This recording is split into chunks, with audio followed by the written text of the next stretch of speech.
Hola hermanos, ¿cómo están? Buenas tardes. Feliz sábado para todos, que el Señor les bendiga. Gracias por acompañarnos aquí en la clase bíblica, en la escuela bíblica de los sábados en la tarde. Estamos estudiando una serie de estudios que tienen que ver con el pecado. Ya estuvimos viendo los sábados anteriores el origen del pecado, estuvimos viendo las consecuencias que traerá sobre el enemigo de las almas el hecho de que haya descarriado a tantas personas. Y hoy vamos a estar hablando sobre la consecuencia del pecado en nuestra vida. O sea que hoy vamos como título a tener el pecado y sus consecuencias. Pero antes de entrar en el estudio propiamente dicho, voy a invitarles a que me acompañen en oración. Busquen su Biblia, por favor, alisten todo y vamos a orar. Vamos a iniciar nuestro estudio. Bendito Padre que estás en los cielos, muchas gracias te damos porque eres bueno, porque tu misericordia es para siempre. Por favor, abre nuestro entendimiento para que tu palabra produzca fruto para vida eterna. Bendice por favor a todos los que están participando de este estudio, a la distancia, a los que comparten, Señor, este material, bendíceles también. Te agradecemos tus bendiciones, tu propósito para nuestra vida se debe cumplir. En el nombre de Jesús, amén. Bueno, hermanos, hoy vamos a seguir hablando acerca del pecado. En particular, hace 8 días hablamos, como les dije, del origen de Satanás. Estuvimos hablando de los textos que están en algunos lugares de la Biblia, como Ezequiel, por ejemplo, capítulo 28, Isaías capítulo 14, Apocalipsis capítulo 12. Pero hoy vamos a entrar sobre las consecuencias que el pecado trajo sobre los seres humanos. Nosotros dijimos hace 8 días en el estudio anterior que Adán y Eva, y en particular Eva, se dejó tentar por el enemigo, como Pablo mismo dice, los sentidos de Eva fueron trastornados por causa de la serpiente y ella resultó pecando, resultó desobedeciendo a Dios y por ende entregó nuestro planeta en las manos de Satanás. Vamos a ver lo que dice 1 Juan, capítulo 3, versículo 4. Acuérdense, en 1 Juan, la epístola que está antes de Apocalipsis, 1 Juan, capítulo 3, versículo 4, dice: todo aquel que comete pecado infringe también la ley, pues el pecado es infracción de la ley. Entonces, eso lo debemos dejar claro. O sea, es un concepto que nosotros a la luz de la Biblia lo encontramos. ¿Qué es pecado? Siempre que usted encuentre la palabra pecado, acuérdese que la palabra pecado, de acuerdo a 1 Juan, capítulo 3, versículo 4, pecado es la infracción de la ley. Y aunque hay otros conceptos, hay algunos conceptos adicionales en los que se dice que es pecado. Por ejemplo, la palabra original pecado también significa errar el blanco, es decir, no dar en el sitio donde debiéramos dar. Sin embargo, a la luz de la Escritura, como 1 Juan 3:4, bueno, está diciendo que pecado es la infracción de la ley. Entonces tengamos bien en cuenta ese concepto para ir ahondando en el estudio de hoy. Bueno, primero que todo, dijimos en el programa anterior que Adán y Eva pecaron y por ende hubo necesidad de allí en adelante de algo para que la raza humana no fuera raído. El Señor mismo había dicho: el día que pecares, ciertamente morirá. Eso se lo ha advertido el Señor a Adán y a Eva. Ellos pecaron, pero ¿por qué no murieron? Vamos a ver, porque toda transgresión debe ser seguida de expiación, ¿no? A la luz de la Escritura. Solo así puede ser reivindicada la sabiduría del legislador y la perfección y la perennidad de la ley. Vamos a ver un versículo que está registrado en Génesis, en el capítulo 3, en el versículo 16. La pregunta es, bueno, ¿cuáles son las consecuencias del pecado? ¿Y sabe cuál es la respuesta? La consecuencia del pecado es sufrimiento y es muerte. Vea lo que dice Génesis capítulo 3, versículo 16. Vamos a ver el texto a la luz de la Escritura. Usted ya, como les dije hace un momento, puede alistar su Biblia y irnos acompañando. Acostúmbrese a usar su Biblia, por favor. Génesis 3:16 dice: a la mujer dijo: multiplicaré en gran manera los dolores de tus preñeces, con dolor darás a luz los hijos y tu deseo será para tu marido y él se enseñoreará de ti. Eso dice el versículo 16. ¿Qué sufrimiento le fue anunciado a Eva? Es la pregunta. ¿Qué sufrimiento se le fue anunciado? Pues que de aquí en adelante en gran manera se multiplicarían sus dolores. Acuérdense que estamos hablando, hace 8 días dejamos en continuar a la historia.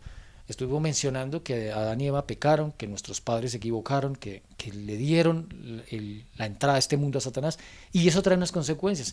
Pablo mismo después en el Nuevo Testamento va a decir: no os engañéis, Dios no puede ser burlado, porque todo lo que el hombre sembrare, eso también se verá.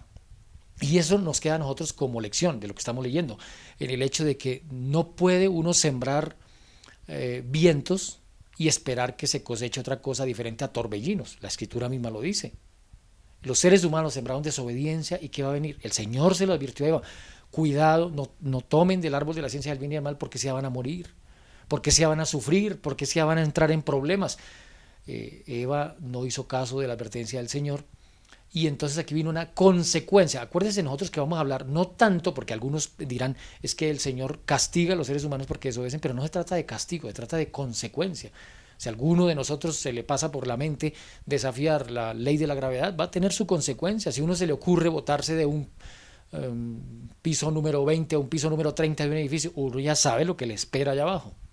Es que no necesita ser uno muy sabio. Todo lo que el hombre sembrar, eso también segará. Y eso se aplica a nuestra vida. Cantidad de decisiones equivocadas. Momentos en la vida de que uno debería haber sido fiel al Señor y no fue fiel. Después, cuando llegan las consecuencias, porque son consecuencias, no le achaque, no le debo achacar yo al Señor, que es que el Señor me está castigando. El Señor me castigó con un hijo que me trata mal, el Señor me castigó con una persona que me irrespeta, porque resulta que yo irrespeté antes a mis papás. No, hay un mandamiento claramente que dice honra a tu padre y a tu madre. Entonces yo no respeto el mandamiento, va a tener consecuencias, cualquiera de los mandamientos de la ley de Dios. Entonces, acordémonos siempre, no vamos a hablar de castigos, el Señor no va a estar castigando aquí a nadie, estamos hablando de consecuencias. Bueno, ese ya se le dijo a Eva, ¿no? A Eva se le dijo, se le va a multiplicar el dolor. A Adán, ¿qué se le va a decir? Génesis capítulo 3, versículo 17 al 19, ¿qué dice? Al hombre le va a decir lo siguiente el Señor, Génesis capítulo 3, versículo 17 al 19. Y al hombre le dijo, por cuanto obedeciste a la voz de tu mujer y comiste del árbol que te mandé diciendo, no comerás de él, maldita será la tierra por tu causa, con dolor comerás de ella todos los días de tu vida, espinos y cardos te producirá y comerás plantas del campo. Versículo 19. Con el sudor de tu rostro comerás el pan hasta que vuelvas a la tierra, porque ella fuiste tomada, pues polvo eres y al polvo volverás. Bueno, consecuencias. Entonces, el sufrimiento ahora pasa a ser parte de la escena humana. Lo que estaba mencionando es que el Señor en su comienzo, pues para nada quiso que los seres humanos sufriéramos, nos golpeáramos, tuviéramos lágrimas, dolor, aflicción, enfermedad. Eso no fue el propósito de Dios. Alguna persona alguna vez me dijo, bueno, y si existe Dios, ¿por qué tenemos que sufrir? Si existe el Señor, ¿por qué tenemos que llorar? ¿Por qué tenemos que golpearnos? ¿Por qué tenemos que lamentarnos por la muerte de una persona que amamos? Todo eso que estamos mencionando son consecuencias de una desobediencia que entró entre los seres humanos como un intruso, porque a la final es eso, un intruso es lo que nos tocó, lo que nos llegó, que es el pecado, y ese intruso trajo dolor, sufrimiento y angustia. Ahora, Romanos capítulo 6, versículo 23, Romanos 6, 23 nos va a explicar qué relación existe entre el pecado y la muerte. O sea, ¿qué tiene que ver una cosa con la otra? ¿Qué tiene que ver el pecado? ¿Qué tiene que ver la muerte aquí? Pues Romanos 6, 23 dice, porque la paga del pecado es la muerte. ¿Qué relación existe entre el pecado y la muerte? Ya dijimos, el comienzo del estudio dijimos cuál era el concepto para hablar de pecado. ¿Qué es pecado? Pecado es la transgresión de la ley. ¿Y qué ocurre cuando yo transgredo la ley de Dios? Inmediatamente viene la muerte. O sea, los tres elementos podríamos relacionarlo. Desobediencia a la ley es el mismo pecado. El pecado trae como consecuencia la muerte. La paga del pecado es la muerte. Romanos capítulo 5, versículo 12, nos dice la escritura, Romanos 5:12, por tanto, como el pecado entró en el mundo por un hombre y por el pecado la muerte, así esta pasó a todos los hombres por cuanto todos pecaron. Entonces fíjese usted que como el pecado entró en el mundo, como la desobediencia a los preceptos de Dios entró en el mundo, por ende vino la muerte y por causa de eso, el pecado, vinieron las consecuencias y eso no solamente afectó a Adán y a Eva que pecaron, sino a los descendientes. Santiago capítulo 1, versículo 14 y 15 dice lo siguiente con respecto al pecado. Acuérdense que estamos despejando una pregunta. ¿Qué relación existe entre el pecado y la muerte?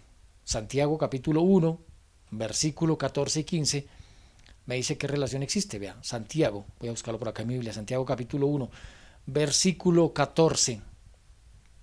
Dice el Señor en su palabra lo siguiente, sino que cada uno es tentado cuando de su propia concupiscencia es seducido y atraído. O sea, lo que me está diciendo Santiago es que una persona, por causa de lo que tiene en su corazón, es que algo se le convierte en tentación. O sea, alguien sostiene, la tentación es tan fuerte, la tentación no la puedo dejar porque resulta que ya hay una semilla en el corazón.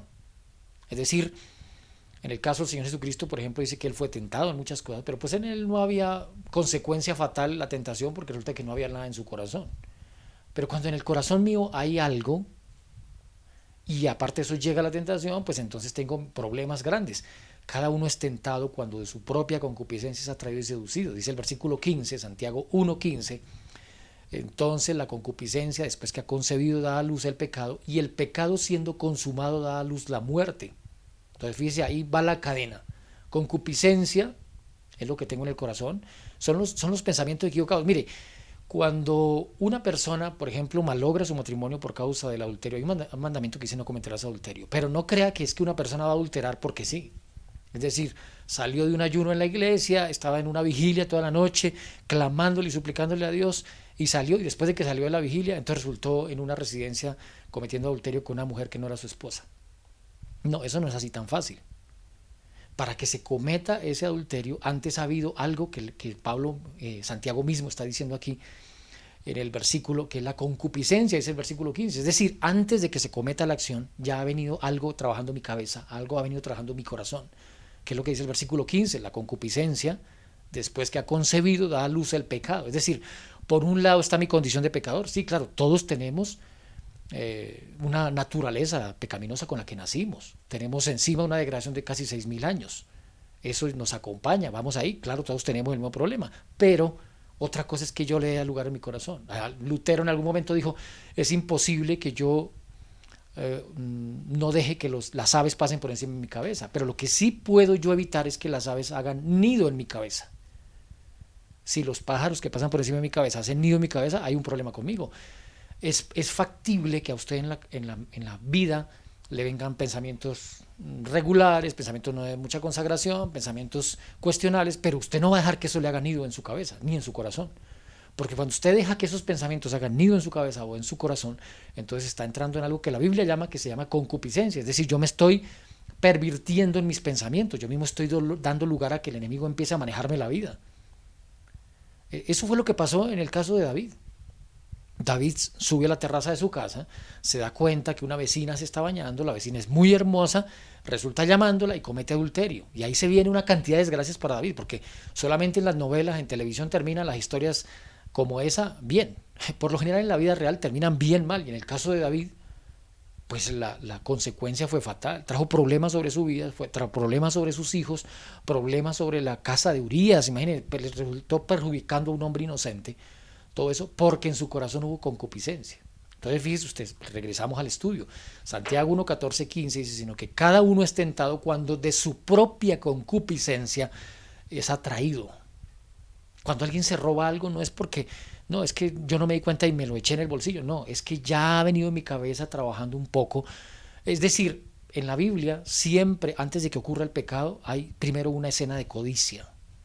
Por eso es que los últimos mandamientos de la ley de Dios a veces son pasados así como de rapidez, ¿no? Entonces hay veces que a la gente se la condena por el adulterio, por el robo, pero antes de que hubiera adulterio, antes de que hubiera robo, antes de que hubiera cualquier otro de los pecados, primero hubo un preámbulo, y es en el caso de la codicia. Por eso el Señor en el último mandamiento dice, no codiciarás ninguna cosa de tu prójimo. Cada uno es tentado cuando de su propia concupiscencia, me dice Santiago capítulo 1, versículo 14 y 15, es atraído y seducido. Entonces la concupiscencia, después que ha concebido, da a luz el pecado. Y el pecado, siendo consumado, cuando el pecado se consuma en su totalidad, entonces da a luz la muerte. Bueno, con respecto a eso que había dicho el Señor a Adán y a Eva, vea lo que dice Génesis, el capítulo 2, el versículo 17. El Señor le había advertido a Adán y Eva con respecto a este asunto de entrar en un grave concupiscencia y de realización del pecado, de consumar el pecado como tal. Génesis capítulo 2, el versículo 17 dice el Señor más, del árbol de la ciencia del bien y el mal no comerás, porque el día que de él comieres, ciertamente morirás. O sea, el Señor nos lo sigue diciendo a nosotros. Ustedes no pueden pisotear los mandamientos de mi santa ley. ¿Y dónde está la ley de Dios? Está en el libro de Éxodo, en el capítulo 20, y en Deuteronomio capítulo 5. No se deje, por favor, creer esos argumentos que el enemigo se ha inventado para decir que la ley de Dios ya no existe. Porque en ningún momento pasaría eso. Cuando el Señor murió en la cruz del Calvario no vino a echar por tierra la santa ley de Dios. Vino para que con su sangre nos diera poder a nosotros para obedecer. Pero la ley continúa ahí. Si la ley se pudiera quitar, pues para que Cristo hubiera muerto, no hubiera necesidad que Cristo hubiera muerto. Pero entonces la ley estaba resumida para Adán y Eva en una palabra, en una orden. ¿Cuál era la orden? No tomarán del árbol de la ciencia del bien y del mal, porque el día que de él tomen, ciertamente morirán. Génesis capítulo 3, versículo 3 dice lo que pasó. Estamos viendo lo que dice la Biblia, vea lo que dice Génesis capítulo 3, versículo 3, pero del árbol, del fruto del árbol que está en medio del huerto, dijo Dios, no comeréis de él. Y Eva le puso un poquito más, ¿no? Ni le tocaréis para que no muráis. Y a la final es que la situación era como esa, ¿no? Una persona no termina pecando pensando desde el comienzo que va a pecar. Una persona no resulta traicionando a la persona que vive como su esposo, como su esposa, porque sí. Previamente hubo pensamientos, previamente la persona le dio lugar al enemigo en la mente. Por eso Pablo mismo dice, no deis lugar al diablo. O sea, hay pensamientos que no me edifican, quítelos de su cabeza. Hay cosas que no me están edificando, hay imágenes, hay gustos que yo sé que no me construyen, córtelo. Por eso el Señor, algunos malinterpretan lo que el Señor dice en el Sermón del Monte. Dice, si tu ojo derecho te es ocasión de caer, sácalo de ti. ¿Y a qué se refiere? ¿A que yo me deje tuerto? No, no se refiere a que se deje tuerto. Si tu mano derecha, dice el texto, te es ocasión de caer, córtala de ti. O sea, me debo quedar manco. No, tampoco se refiere a eso. Significa que cuando un hábito, una costumbre, un pensamiento le pasa a usted por su mente, me pasa a mí por mi cabeza, y yo sé que eso no me va a edificar, yo sé que ese pensamiento no me va a edificar, yo sé que ese pensamiento me va a poner en problemas con el Señor, debo tomar a tiempo la decisión de quitarlo de mí. A Eva se le dijo, a Adán se le dice, del árbol del que está en medio del huerto no comeréis de él ni le tocaréis para que no muráis. O sea, no contemple usted el pecado.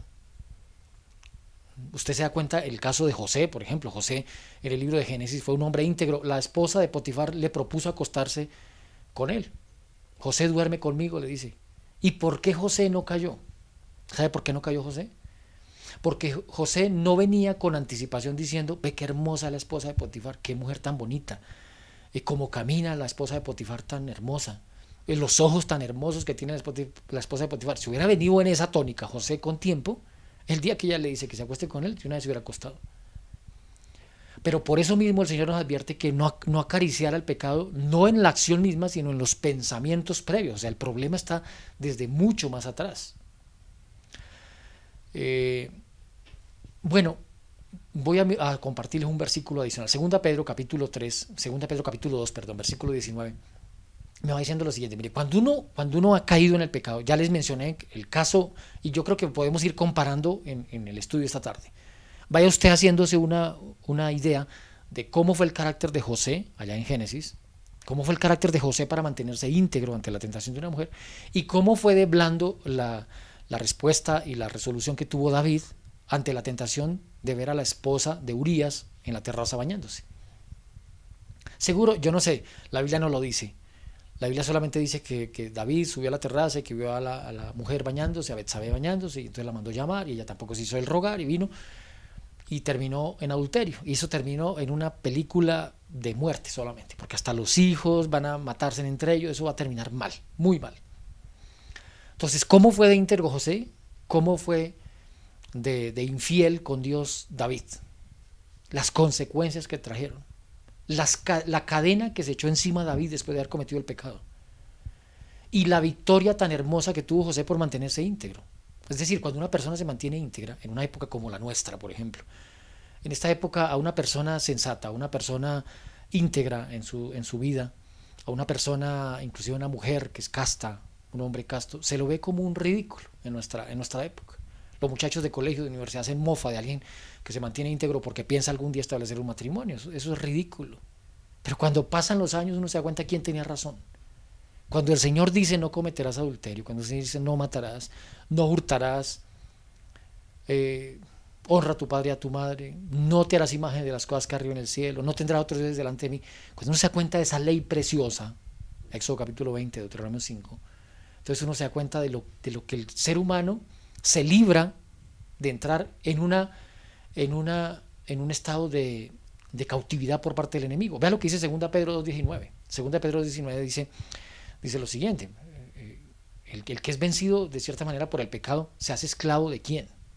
Y vamos a ver 2 Pedro 2.19. Mire lo que dice aquí la carta 2 Pedro capítulo 2 versículo 19. Dice lo siguiente: les prometen libertad y son ellos mismos esclavos de corrupción, porque el que es vencido por alguno es hecho esclavo del que lo venció. A ver, no se nos olvide ese texto. El que es vencido por alguno es hecho esclavo de aquel que lo venció, dice el texto. O sea, la pregunta es, el que es vencido por Satanás, ¿de quién se hace esclavo? ¿Cómo es vencido uno? Usted nunca tendrá que enfrentarse con el enemigo, con Satanás. Hay leyendas aquí, por ejemplo, en América, hay leyendas aquí en los llanos de Colombia de cosas fantasiosas que dicen que el diablo se enfrentó con un campesino y que entonces ambos se desafiaron a machete. En la costa colombiana dicen que hubo un duelo entre el diablo y los trovadores de vallenatos y entonces a ver quién podía más y entonces vencieron al diablo. Pero a la luz de la Biblia, esas son ideas fantasiosas de una cultura como la nuestra. Pero en la verdadera realidad nuestra, ¿cómo podemos vencer al diablo? ¿O cómo somos vencidos por el diablo? ¿Acaso hay una guerra, hay una pelea? Claro que sí. Igual que los imperios antiguos, cuando usted ve los imperios antiguos como Babilonia, Medo Persia, Grecia, Roma, llegaban y conquistaban a países menores. Cuando los conquistaban los sometían, los vencían y los esclavizaban. Y el esclavo no tenía derecho absolutamente a reclamar nada. Pasaba a ser simplemente un instrumento de su amo que lo ponía a hacer lo que quisiera. Pues la Biblia está diciendo que cuando uno desobedece a Dios, cuando uno desobedece sus preceptos, sus mandamientos, inmediatamente queda como esclavo del que lo venció. Le estoy leyendo 2 Pedro 2:19. Porque el que es vencido por alguno es hecho esclavo del que lo venció. O sea, uno no se puede imaginar siendo libre si está transgrediendo la ley de Dios. Porque, y alguien de los que me está escuchando el programa puede decir, mire hermano, yo no quiero, no tengo nada que ver, ni quiero tener nada que ver ni con el diablo ni con Dios. A mí déjeme en paz. Pues resulta que no puede. Porque estamos en una situación en la que usted o es siervo del Señor Jesucristo, como dirá Pablo en las cartas que él escribió, o esclavo de Satanás. O usted podrá recibir el sello de Dios vivo, que aparece en la Escritura, en el libro de Apocalipsis, o podrá recibir la marca de la bestia. No, pero yo no quiero recibir ninguna de las dos. No, no puede. Desafortunadamente no puede. O usted está de parte del Señor o está en contra de Él. O sea, cada vez que una persona comete adulterio, cada vez que una persona entra en el mundo de la droga, cada vez que una persona hurta, cada vez que una persona mata, cada vez que una persona codicia, cada vez que una persona entra en diferentes deseos que son solamente apetitos de la carne, como dirá Gálatas capítulo 5, pues inmediatamente pasa a ser esclavo de Satanás. Bueno, mire lo que dice Lucas capítulo 4, el versículo 6 y 7. Cuando Adán perdió el dominio de la tierra, este dominio le pasó a alguien. ¿A quién le pasó ese dominio de la tierra? Dice Lucas capítulo 4, versículos 6 y 7 lo siguiente. Vamos a ir al texto. Lucas capítulo 4, versículos 6 y 7. Yo creo que ya ustedes lo tienen en sus Biblias, aquí lo tengo yo. Y le dijo el diablo, esta escena cómo ocurre, hermano. Mire, esta escena, Lucas capítulo 4, dice lo mismo que Mateo capítulo 4. Lucas 4 está diciendo que una vez que Jesús se bautizó, fue llevado por el Espíritu al desierto para que el diablo lo tentara. Y cuando el diablo lo tentó, le puso ciertos puntos de decisión al Señor, imagínense, al Señor Jesucristo. ¿Y por qué lo puso? Bueno, primero empezó a tentarlo por el lado de la comida, igual que lo que hizo con Adán. Empezó a mirar a ver si le daba cabida el Señor a las tentaciones de Satanás. ¿Y qué propósito tenía? Mire lo que dice Lucas capítulo 4, versículos 6 y 7. El diablo le dice al Señor Jesús, cuando se encarnó, es decir, no estamos hablando de Cristo antes de encarnar, sino Cristo ya convertido en un ser humano, Lucas 4, 6, 7. Y le dijo el diablo, a ti te daré toda esta potestad y la gloria de ellos. ¿A qué se está refiriendo? Mire lo que es el versículo anterior, Lucas 4, 5. El diablo le llevó a un monte muy alto y le mostró en un momento todos los reinos de la tierra. Eso hizo el diablo con el Señor Jesucristo. Y le dijo el diablo, a ti te daré toda esta potestad y la gloria de ellos, porque a mí me ha sido entregada y a quien quiero se la doy. Si tú postrado me adorares, serán todos tuyos. Bueno, entonces la pregunta era, ¿a favor de quién perdió Adán el dominio de la tierra? O sea, cuando Adán y Eva pecaron, ¿a quién pasó el dominio de esta tierra? Está diciendo Lucas 4, 6, 7, que el diablo le llevó a un monte alto y que le mostró los reinos y que le dijo, a ti te daré esta potestad y la gloria de Dios, porque a mí me ha sido entregada. No, a mí no me ha sido entregada. El diablo debería ser sincero y decir, yo me la robé. Yo se la quité a Adán, porque es que el que la tenía era Adán. Pero como engañó a Adán y a Eva, como ellos fueron tontos y se la entregaron, igual de tontos que somos nosotros cuando caemos en las tentaciones del enemigo, pues inmediatamente el mundo pasó a ser propiedad de Satanás. Como cuando usted tiene ganado en la finca, si usted tiene una vaca en la finca, el hijo que tenga esa vaca pues va a ser suyo, y el nieto y el bisnieto de la vaca también serán suyos, pues hasta que arme su finca. Y el diablo se apropió de Adán y Eva, y los descendientes de Adán y Eva pasaron a ser suyos. ¿Quiénes son los descendientes? Pues nosotros. Después Adán tuvo hijos, hijas, nietos, bisnietos, y todos nosotros pasamos a ser de la finca de Satanás. Imaginen, nosotros todos en una gran finca. Ahora lo que el Señor nos viene a nosotros a intentar hacer razonar es que podemos ser libres, que no debiéramos permanecer en la finca de Satanás, que el Señor nos puede dar libertad, de lo que nos dice por medio de su palabra. Eso lo veremos en un momento. Mire lo que dice Juan capítulo 12, versículo 31. Dice el Señor Jesucristo en San Juan, el Evangelio según San Juan capítulo 12, versículo 31 dice, Ahora es el juicio de este mundo. Ahora el príncipe de este mundo será echado fuera. Y lo está diciendo Jesús antecitos de morir. ¿Y a quién se está refiriendo?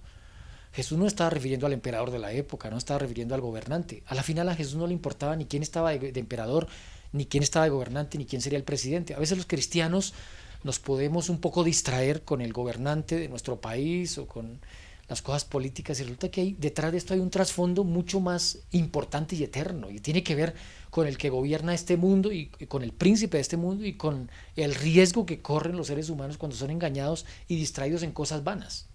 Ahora, Jesús mismo le dice a sus apóstoles, ahora es el juicio de este mundo, ahora el príncipe de este mundo será echado fuera. Entonces aquí Jesús está advirtiendo que el príncipe de este mundo, que es Satanás, que es el que causa el dolor, el sufrimiento, la muerte, que cada vez que a usted le pasa algo malo no tiene por qué ser tan torpe de echarle la culpa al Señor, porque el Señor no tiene nada que ver en esto. El Señor dice, yo quiero que ustedes sean personas entendidas. En el libro de Daniel capítulo 12 dice que los entendidos resplandecerán. Y el Señor quiere que usted sea una persona entendida. Y una persona entendida se da cuenta que el mal no proviene de Dios, que el dolor no proviene de Dios, que la angustia no proviene de Dios, que cuando una persona muere, Dios no tuvo que ver ahí. Antes, al contrario, el Señor, para evitarnos la muerte y el sufrimiento, va a enviar a su Hijo Jesucristo. Cuando Jesús dice esas palabras, ahora es el juicio de este mundo, ahora el príncipe de este mundo será echado fuera, está refiriéndose al hecho de que Él ya está a punto de morir y que cuando Jesús venga y muera, y no solamente muera, sino que resucite, inmediatamente el príncipe de este mundo va a dejar de ser el dueño de esto. Y el que va a quedar a cargo de esto ya no va a ser Adán, ya no va a ser un ser humano común y corriente, sino Cristo mismo se va a encargar de nuestro destino.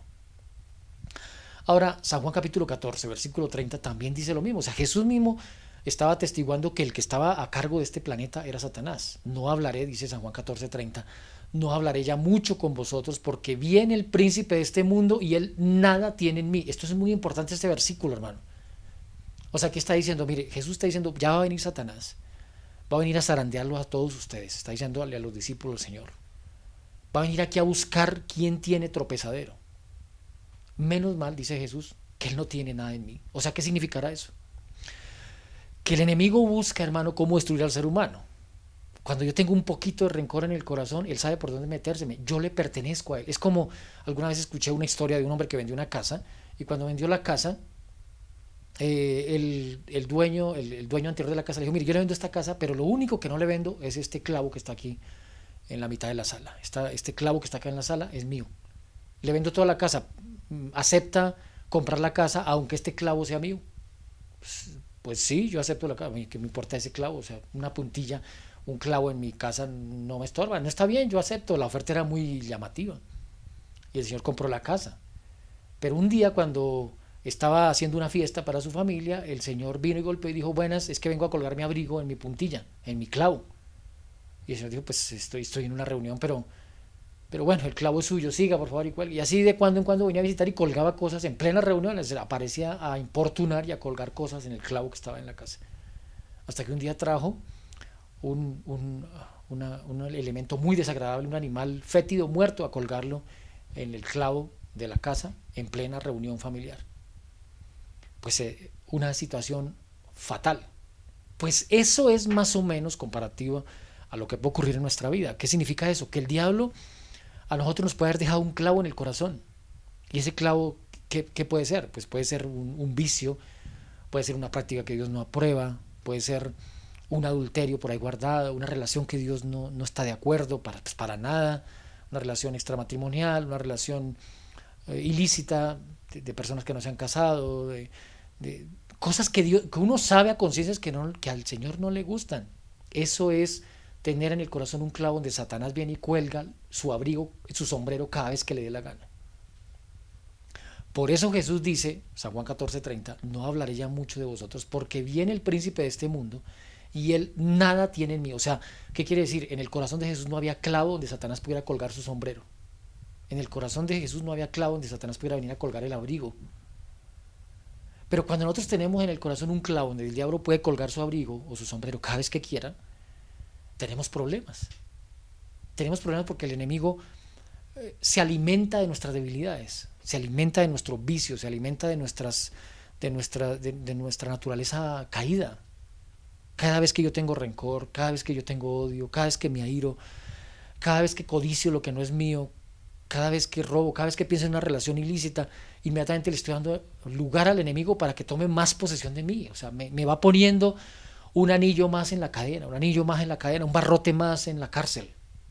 San Juan capítulo 16, versículo 11. Dice que el Espíritu de Dios vendría a convencernos a nosotros de pecado, de justicia y de juicio. Eso dice San Juan 16, 11. El Espíritu Santo vendría a convencernos a nosotros de pecado, de justicia y de juicio, por cuanto, dice, el príncipe de este mundo ya ha sido juzgado.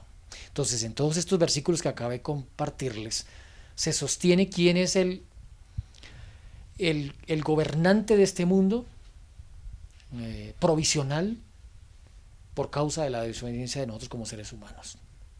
Bueno, pero entonces resulta que el Señor nos ve en nuestra esclavitud, después de haber sido hechos a imagen y semejanza de Dios, después de haber gozado de la libertad y la eternidad del Señor, de haber gozado de su inteligencia, de haber sido creados a imagen y semejanza de Dios, el diablo nos convirtió en cautivos, nos convirtió en indigentes, nos convirtió en pordioseros espirituales. En eso nos ha convertido el enemigo.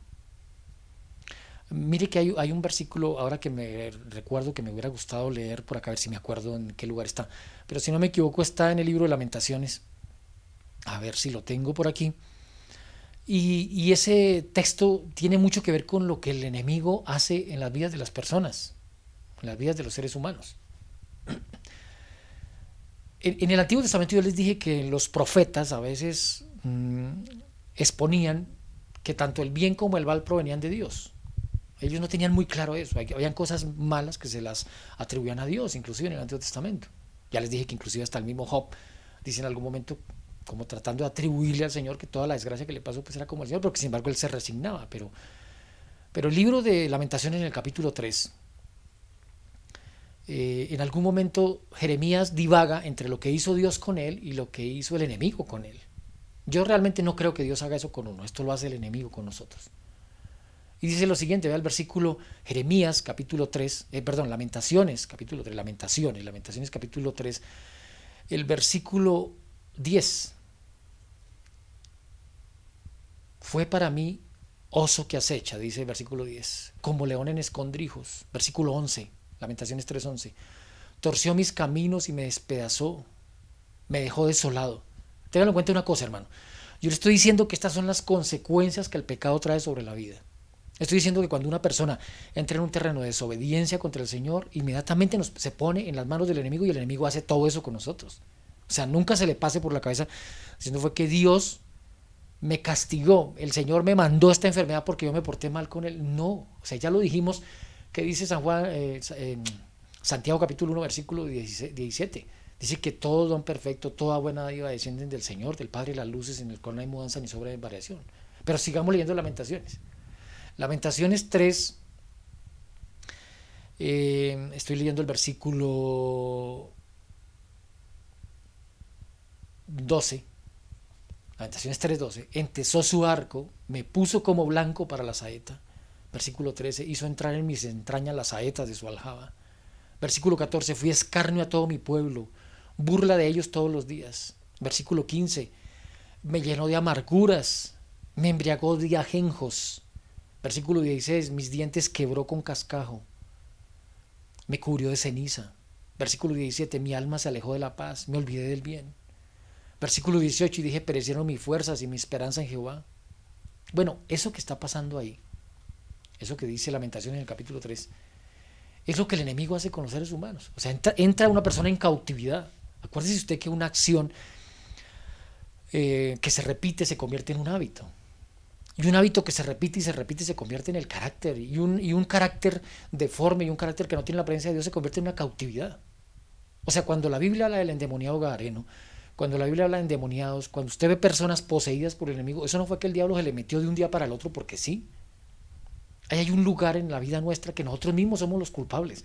Porque resulta que caímos una vez, desobedecimos una vez, nos pareció que eso no fue tan grave, desobedecimos una segunda vez, una tercera vez, una cuarta vez, y a lo último el Espíritu de Dios empieza a irse de la vida.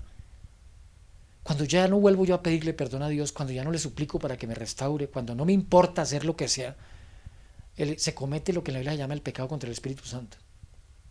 Y el ser humano entra en una cautividad. Y el diablo viene y hace con las personas lo que quiera. Y destruye la vida, y destruye los hogares, y destruye los hijos, y acaba con todo. Por eso es que el Señor dice que es necesario ser libertados. La gente del mundo no lo comprende. La gente que no conoce a Dios no lo comprende. ¿Libres de qué? ¿Libertados de qué? ¿La salvación? ¿De qué me va a salvar el Señor? Dice Hechos capítulo 26, versículo 18, que cuando Pablo fue llamado al ministerio, el Señor le dice, mire Pablo, yo lo estoy llamando a usted al ministerio, usted que estaba cautivo de Satanás también. Inclusive Pablo en algún momento dice, antes odiábamos a los demás y nos odiábamos a nosotros mismos, así estábamos. Y como dice el libro de Isaías, gruñíamos como osos, así dice Isaías. Una angustia completa. Muchas personas en el mundo pueden tener todo el dinero, toda la fama, todo el poder que te quieran. Sin embargo, son personas atribuladas, angustiadas, afligidas, personas que a veces necesitan hasta tomar pastillas, pastas, para poder dormir. Y uno les dice, ¿y por qué trasnocha? ¿Por qué no puede dormir? No sé, yo tengo una angustia personal, un desespero. Gente famosa, importante que termina suicidándose, acabando su vida. Porque no hubo un bálsamo para su vida. Y cuando el Señor llama a Pablo, allá en, en Hechos 16, 28, en Hechos, perdón, 26, 18, Hechos 26, 18, dice Pablo, yo lo llamo a usted para que me haga un trabajo importante. ¿Cuál trabajo iba a ser llamado Pablo a realizar? Hechos capítulo 26, versículo 18, dice allí que el Señor le encomienda este trabajo a Pablo para que abra sus ojos. ¿A quiénes? Pues a los gentiles. Así dice el versículo 17, vea. Hechos 26, 17, librándote de tu pueblo, de los gentiles, a quienes ahora te envío, los gentiles, para que abra sus ojos. ¿Quiénes eran los gentiles en la Biblia? Los gentiles en la Biblia eran los que no eran judíos. Es decir, que nosotros en nuestra época seríamos gentiles, nosotros somos gentiles. Y el Señor dice, yo llamo a Pablo, lo llamo de la manera que lo llamó bruscamente. El Señor no llamó a Pablo amablemente ni amorosamente, sino que lo llamó fuertemente. Y le dice, lo llamo para que abra sus ojos, para que se conviertan de las tinieblas a la luz y de la potestad de Satanás a Dios. O sea, ¿qué quiere decir? Que cuando uno no ha conocido los caminos de Dios, cuando uno no ha pedido perdón de sus pecados, cuando uno no se ha arrepentido de sus obras, no le ha pedido al Señor perdón y restauración, uno está bajo las tinieblas de Satanás y bajo la potestad de Satanás.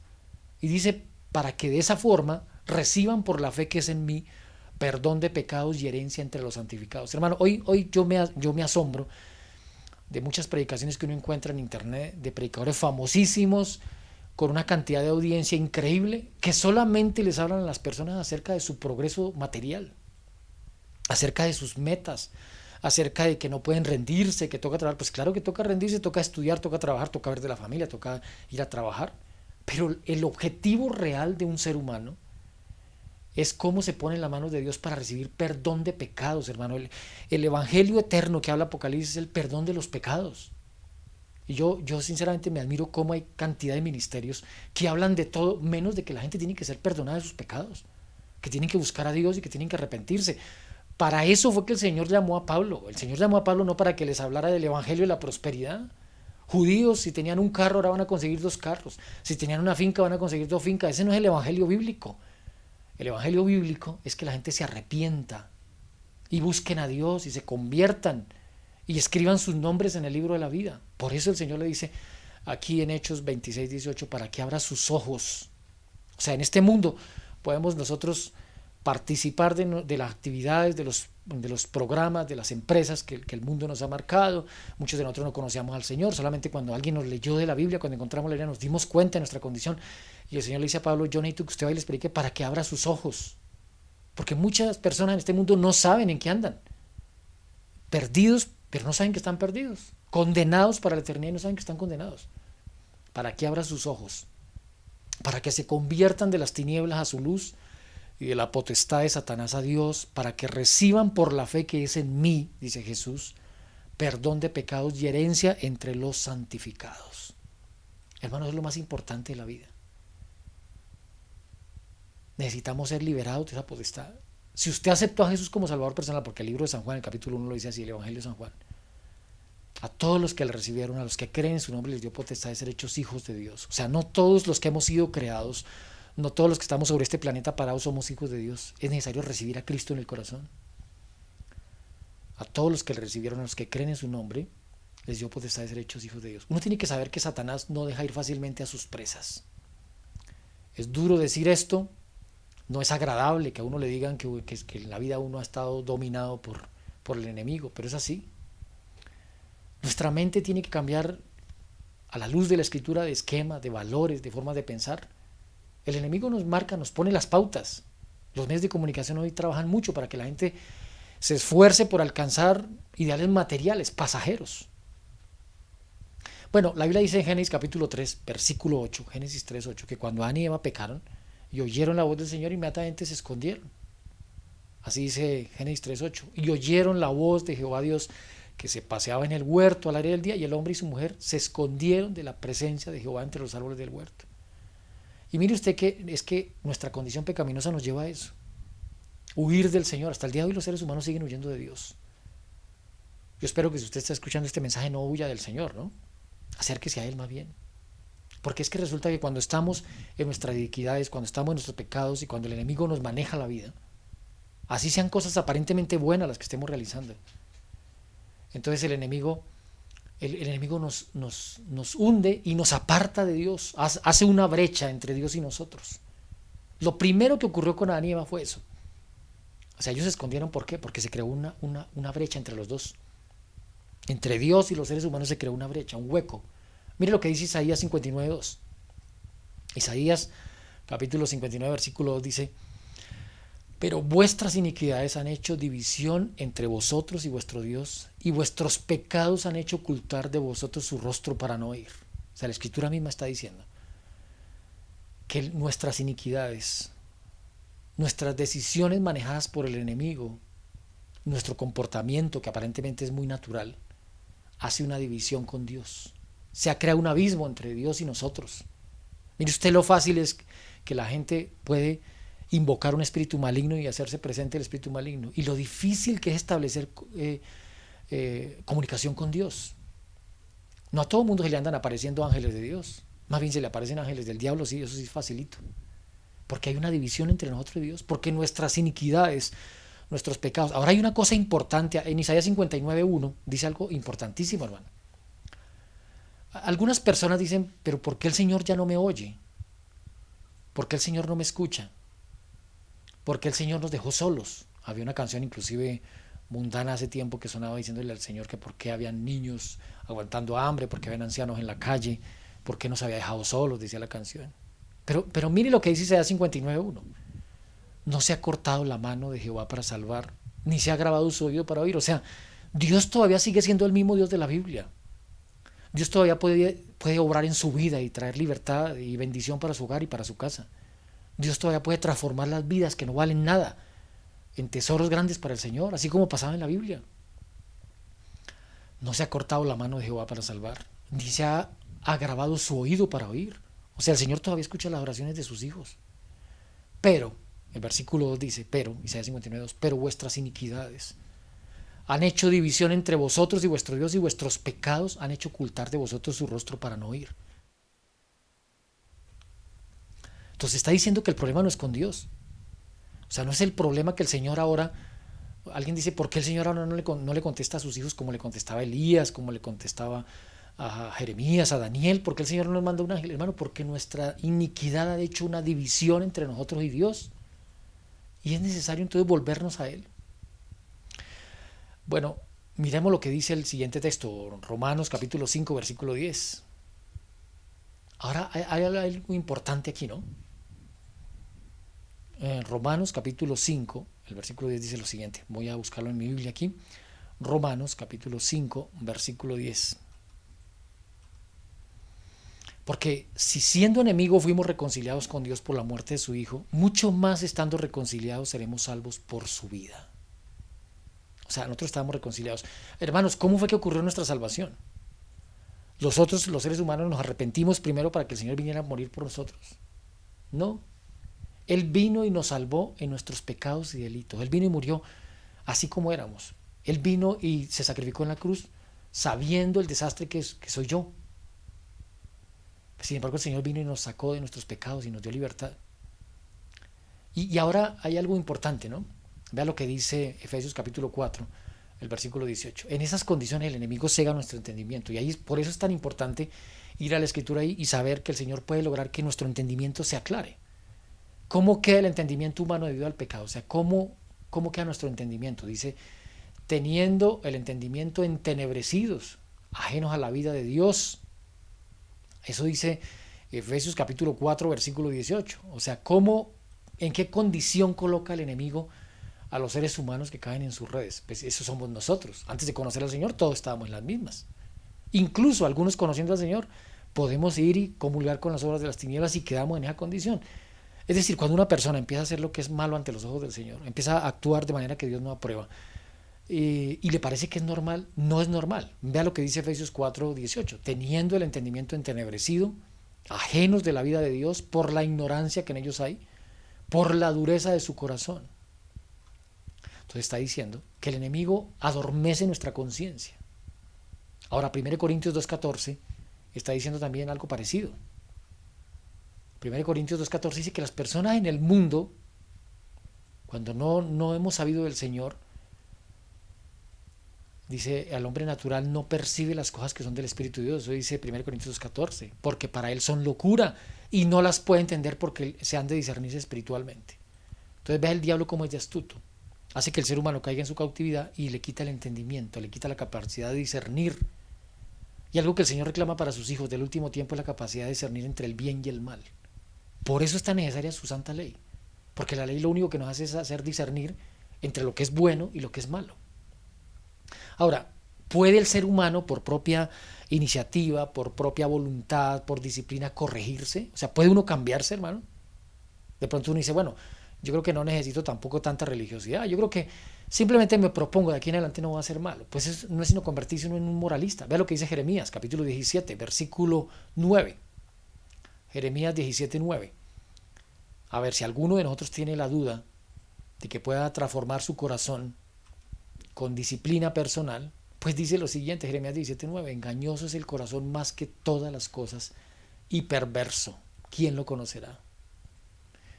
Otra pregunta más, hermano, que nos podemos hacer en esta hora, ¿puede una persona cambiar su corazón a punta de disciplina con solo esfuerzo? Pues vea lo que dice Jeremías 13:23, vamos a otro texto de Jeremías, el capítulo 13, el versículo 23 dice así, ¿mudará el etíope su piel? ¿El leopardo sus manchas? ¿Así también podéis vosotros hacer el bien estando habituados a hacer el mal? O sea, el apóstol, el profeta, pregunta al ser humano, ¿puede acaso un leopardo cambiarse las manchas porque solamente quiere? ¿Puede una persona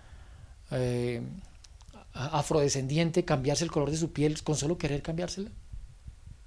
Pues si le cuesta mucho trabajo, aunque hoy día todo es posible, dice alguien, no, pues le ponemos una tintura de cabello al leopardo y al etíope, pues le hacemos un tratamiento en una cámara de estas de luz y le cambiamos el color de piel. Pues si fuere como fuera, hermano, el profeta está preguntando, ¿así ustedes pueden hacer el bien estando habituados a hacer el mal? O sea, lo que nos está diciendo es que por causa de la condición en la que nos encontramos nos queda difícil reformarnos y ser justos por nuestra cuenta. Ahora, Job 14:4, ¿qué dice Job 14:4? Vea que también está diciendo ahí que es imposible para el ser humano transformarse, que es imposible para el ser humano ejercer santidad. ¿Quién hará limpio a lo inmundo? Y ahí mismo el escritor, que es Moisés del libro de Job, dice, nadie puede transformarlo. ¿Quién hará limpio a lo inmundo? Nadie. Pero a la luz de la escritura, por medio del Señor Jesucristo, nos damos cuenta de otra condición. Ahora, Gálatas capítulo 5, versículo 17, vuelve y me lo dice. ¿Cómo es entonces la condición humana? ¿En qué terreno nos encontramos? Gálatas capítulo 5, el versículo 17 dirá lo siguiente, vea usted lo que dice el Señor en su palabra. Porque el deseo de la carne es contra el espíritu y el del espíritu es contra la carne, y estos se oponen entre sí para que no hagáis lo que quisierais.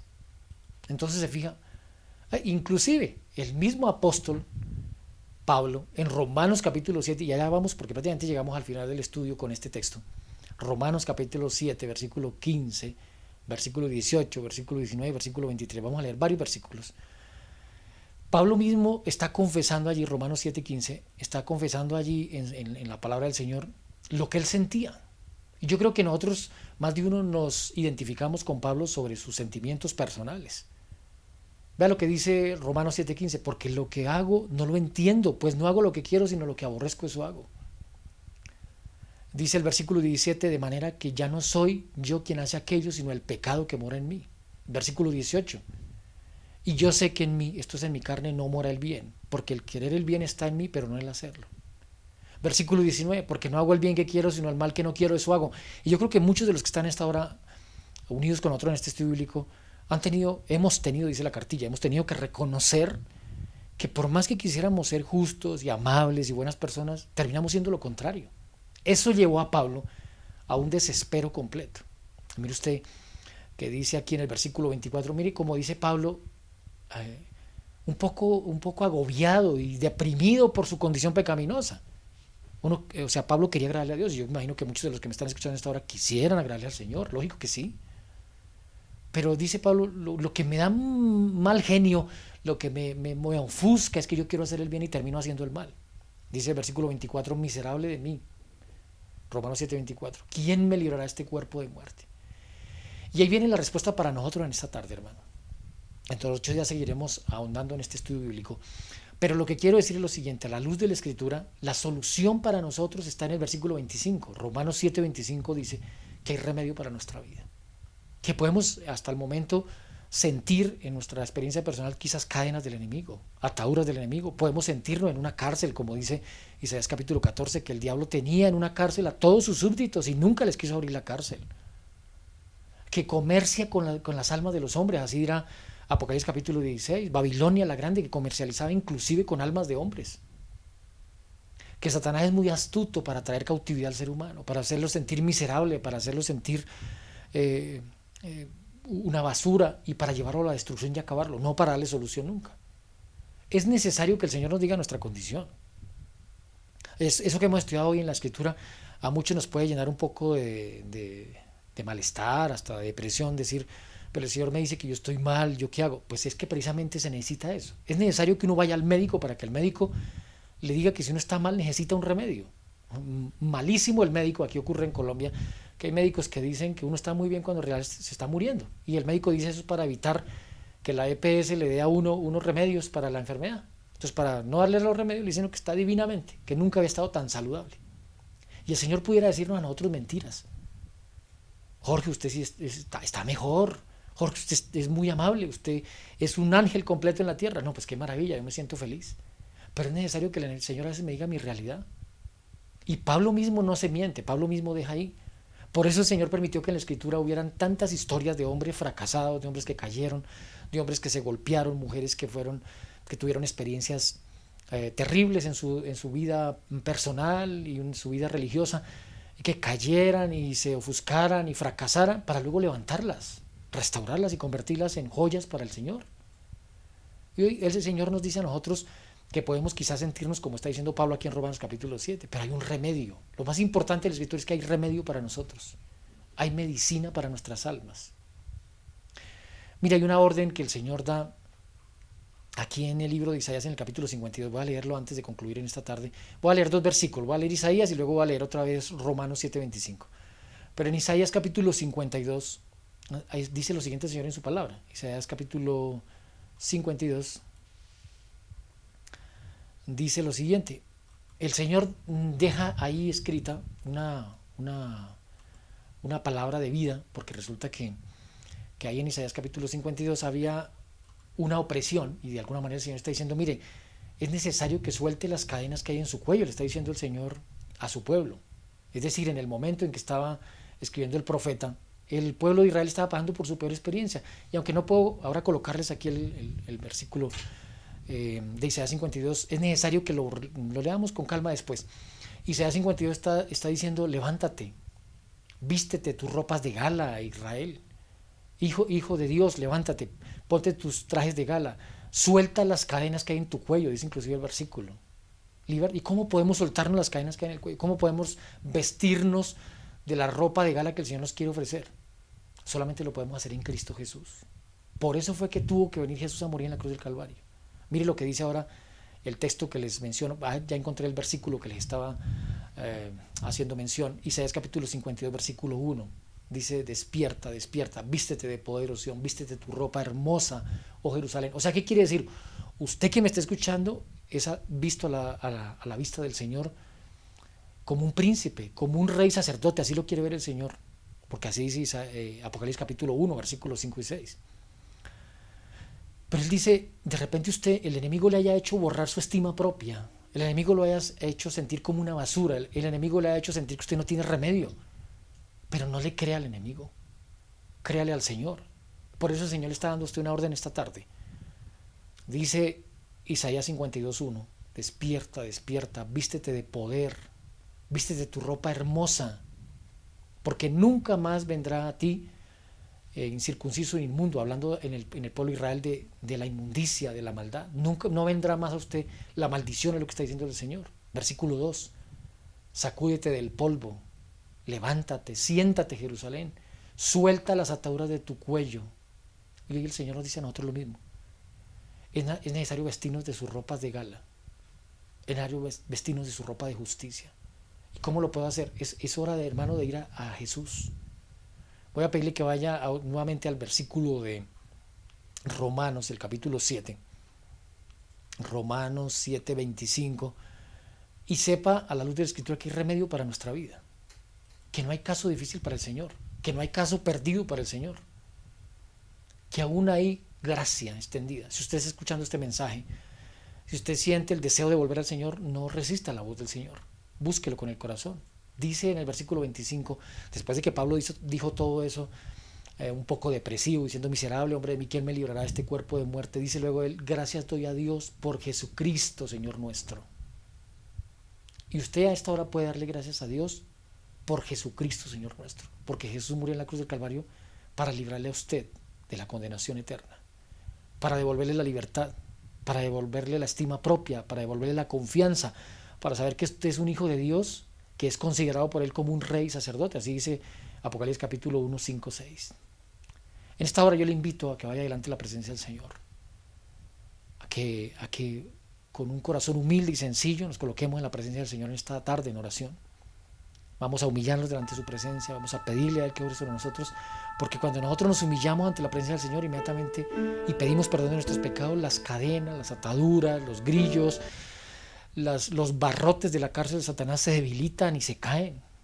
Es que las cárceles de Satanás se desboronan con la oración, con una oración sincera, con una oración de confesión, de perdón de pecados. Voy a rogarle que me acompañe y vamos a orar. Bendito Padre que estás en los cielos, muchas gracias por tu palabra. Te agradecemos porque eres bueno, porque eres misericordioso. Te agradecemos porque nos ayudas a entender a la luz de tu palabra que desobedecer la ley de Dios no vale la pena. Que andar en caminos de desobediencia no vale la pena, que solamente nos coloca en caminos de cautividad, de opresión, de angustia, de dolor, de enfermedad. Pero mediante tu palabra, Señor, en esta hora también nos llamas al arrepentimiento, al cambio de la vida. Por favor, transforma nuestro corazón. Haznos nuevas criaturas, por favor. Así como Pablo decía, miserable hombre de mí, ¿quién me librará de este cuerpo de muerte? Él mismo da la respuesta. Jesús nos puede librar de este cuerpo de muerte. Y por eso te pedimos hasta ahora, Señor, para que tu poder sea con cada uno de los que nos han acompañado en este estudio. Por favor, Señor, en el nombre de Jesús, en tus méritos en la cruz, por favor, libera a toda persona que está oprimida por el enemigo. Destruye toda cautividad, todo vicio sea destruido en el nombre de Jesús. Toda atadura, toda cárcel que el diablo haya puesto en alguno de mis hermanos, te ruego para que sea destruido en el nombre de Jesús. Señor, te aceptamos como Salvador personal, te pedimos el perdón de nuestros pecados, te pedimos en este momento que escriba nuestro nombre en el libro de la vida. Haz de nosotros las personas que tú quieres que seamos, Señor. Escriba, por favor, nuestro nombre en tu libro, Señor. Y sálvanos, nos ponemos en tus manos en esta hora. Agradecemos tu bondad, el sacrificio de Jesús en la cruz, la promesa de la vida eterna. Lo agradecemos todo en el nombre de Jesús, en sus méritos. Amén. Hermanos, muchas gracias por acompañarnos en esta escuela bíblica. Recuerden que estamos todos los sábados en la tarde. Espero que el Señor a ustedes les pueda bendecir. Ojalá que podamos seguir creciendo en la gracia. Recuerde que si usted tiene algo muy personal para compartir con este servidor, puede escribirme, por favor, al WhatsApp 315-815-4308. Unos con otros nos animamos, ¿no? Entre tanto que el Señor regresa. Aquí nadie es más perfecto que nadie, aquí nadie es más justo que nadie, aquí todos necesitamos apoyarnos mientras el Señor viene. Así que, hermanos, gracias por habernos acompañado. Muchas gracias a todos los hermanos que escribieron una nota en el programa esta tarde en YouTube, en Facebook. El Señor les bendiga y les guarde y nos seguimos encontrando entre semana para el programa Cada día en sus manos, entre semana sobre las 6:30, 7 de la mañana, en el canal de YouTube Cada día en sus manos. Espero que el Señor les bendiga Que el Señor les acompañe. Bendiciones.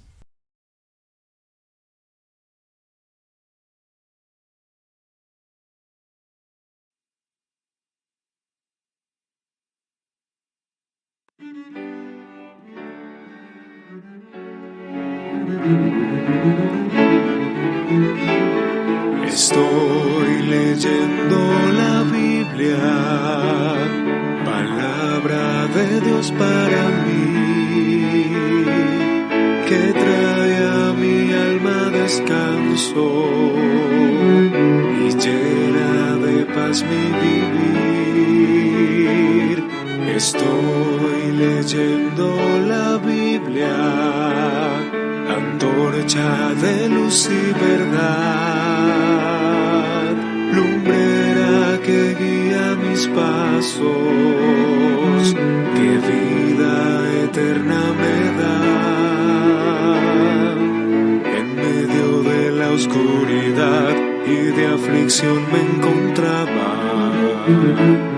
alejado de Dios y su amor, muriendo en mi dolor. Agua viva esparció sobre mí, cual semilla de vida sembró. Su palabra él envió, me libró de la ruina y me sanó. Estoy leyendo la Biblia, palabra de Dios para mí, que trae a mi alma descanso y llena de paz mi vivir. Estoy leyendo la Biblia, antorcha de luz y verdad, lumbrera que guía mis pasos, que vida eterna me da. Siendo renacidos no de simiente corruptible, por la palabra de Dios que vive para siempre, tomando la espada de fe, conquistador, fuerte y fiel. La corona de vida ante tus ojos está, alcánzala.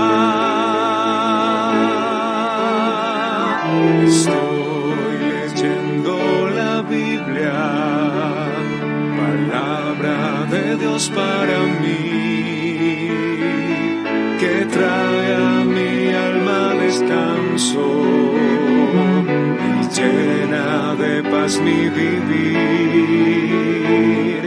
Estoy leyendo la Biblia, antorcha de luz y verdad, lumbrera que guía mis pasos, que vida eterna me da.